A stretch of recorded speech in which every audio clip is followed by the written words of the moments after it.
আসসালামু আলাইকুম। সবাই কেমন আছেন? আশা করি ভালো আছেন। চলে আসলাম আরও একটা ভিডিও নিয়ে। আজকের ভিডিওটা মূলত জুবাইর নামে একজন কমেন্ট করছে যে ভাই আমি ফ্রি ভিসায় আসছি, এখন আমি ডেলিভারিতে কাজ করতে চাই বা ফুড ডেলিভারিতে কাজ করতে চাই। এটার প্রসেস কি বা এটা নিয়ে একটা রিভিউ ভিডিও তৈরি করতে। তো আমি যেহেতু ডেলিভারি কোম্পানিতে কাজ করার জন্য 2 মাস আগে বাইক লাইসেন্সে ভর্তি হয়েছিলাম, পরবর্তীতে আমি এইখানে চাকরি পাওয়ার পর অ্যাডমিশন বাতিল করে দিই, তো টাকা নিয়ে নেই। তো যেহেতু আমি ভর্তি হয়েছি, তার আগে আমি একটু ইনফরমেশন নিয়েছি যে ডেলিভারিতে কাজ পাওয়া যায় কি না বা কত টাকা করে ইনকাম করা যায় মাসে। মূলত প্রথমত আপনি যদি ডেলিভারি কোম্পানিতে কাজ করতে চান তাহলে আপনার বাইক লাইসেন্স বা ড্রাইভিং কার লাইসেন্স দুইটা একটা থাকা লাগবে। দোনোটা দিয়েই মূলত ফুড ডেলিভারির কাজ করতে পারবেন, কোনো সমস্যা নাই। তবে ফুড ডেলিভারির ক্ষেত্রে বাইক দিয়েও করা যায়, অল্প টাকা হয়ে যায়, আবার গাড়ি দিয়েও করা যায়। গাড়িতে শুধু ফুড ডেলিভারি না, অন্য সব ডেলিভারি কাজই করতে পারবেন। তো যেহেতু ফুড ডেলিভারিতে বাইকেরটাই ডিমান্ড বেশি, মানুষ বেশিরভাগ বাইক দিয়েই ফুড ডেলিভারি করে। আজকের ইনকামের ইনফরমেশনটা শুধু বাইক ডেলিভারি নিয়েই বলবো।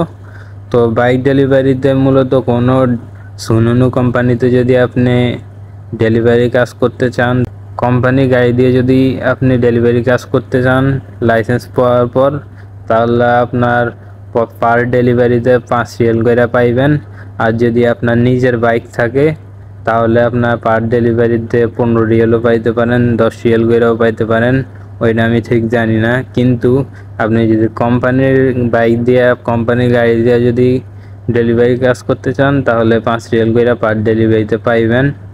আর কয়েকজনের মূলত আমি জিজ্ঞেসি যে ভাই কীরকম ইনকাম করা যায়, তারা মূলত সবাই বইলা দিছে যে খাইয়া দাইয়া মানে খাওয়া খরচ থাকা খরচ বাদ দিয়া মোটামুটি অনায়াসে 1800 থেকে 2200 রিয়ালের মতো ইনকাম হয়ে যায় ফুড ডেলিভারি কাজ থেকে, যেটা হিউজ একটা অ্যামাউন্ট। আপনার মানে জীবন বদলা যাইব। সাধারণ মানুষের জীবন বদলানোর জন্য কাতারে খাওয়া দাওয়া বাদ দিয়া 2000 রিয়াল থাকাটাই এনাফ। তো ব্যাক দিক দিয়ে দেখতে গেলে ফুড ডেলিভারিতে কাজ করতে হলে আপনার মিনিমাম বাইক লাইসেন্স বা গাড়ি লাইসেন্স লাগবে। আর বর্তমানে কাতারে আপনার সুনুনু ফুড ডেলিভারি বা যে কোনো ফুড ডেলিভারির কাজই অ্যাভেলেবেল। মূলত মেন ফ্যাক্টর হলে গিয়ে আপনার লাইসেন্স লাগবে। আর লাইসেন্স পাইলে আর কোনো কোম্পানিতে গেলে মিনিমাম আপনি 1800 থেকে 2200 রিয়ালের মতো ইনকাম করতে পারবেন। তো আজকের ভিডিওটা এই পর্যন্তই। আপনার যদি ভিডিওটা ভালো লাগে অবশ্যই ভিডিওটা লাইক করে শেয়ার করে দিবেন কেউ যদি জানতে চায়। আর আল্লাহ হাফেজ, সবাই ভালো থাকবেন।